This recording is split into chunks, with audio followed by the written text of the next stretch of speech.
हमारा mobile phone देखिए Redmi का 5G मोबाइल फ़ोन है। हम आपको ऐप क्लोनर आर्म एप्लीकेशन को डाउनलोडिंग करना और किसी भी एप्लीकेशन का ऐप क्लोनिंग करना बताएंगे। आपको ऐप क्लोनर को डाउनलोडिंग करने के लिए आपको अपने मोबाइल फ़ोन में क्रोम ब्राउज़र को ओपन कर लेना है। हमारे मोबाइल फ़ोन में क्रोम ब्राउज़र ओपन हो चुका है। आपको ऐप क्लोन को डाउनलोडिंग करने के लिए आपको सर्च करना है ऐप क्लोनर 1.5.2 आपको सेम इतना सर्च करना होगा।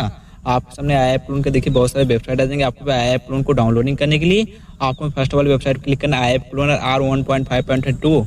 आपके सामने इस तरह का इंटरफेस हो जाएगा। आपको ऊपर तक स्क्रॉल करना है। आपको नीचे क्लिक हियर स्टार्ट डाउनलोड पे क्लिक करना है। हमारे पेज कुछ प्रोसेसिंग होगा, आपको 1-2 सेकंड वेट कर लेना है। आपको नीचे प्राइमरी डाउनलोड पे क्लिक करना है। आपको दोबारा डाउनलोड वाले ऑप्शन पे क्लिक करना है। हमारा देखिए ऐप क्लोन एप्लीकेशन डाउनलोडिंग हो रहा है। आपको ऊपर डिटेल वाले ऑप्शन पे क्लिक करना है। हमारा देखिए ऐप क्लोन एप्लीकेशन डाउनलोडिंग हो रहा है। 5 सेकंड लगेगा, 4 सेकंड लगेगा, 3 सेकंड, 2 सेकंड, 1 सेकंड और हमारा देखिए ऐप क्लोन एप्लीकेशन डाउनलोडिंग हो चुका। अब आपको इसे इंस्टॉल करने के लिए आपको उस पर टाइप करना है। आपको अपडेट वाले ऑप्शन पे क्लिक करना है।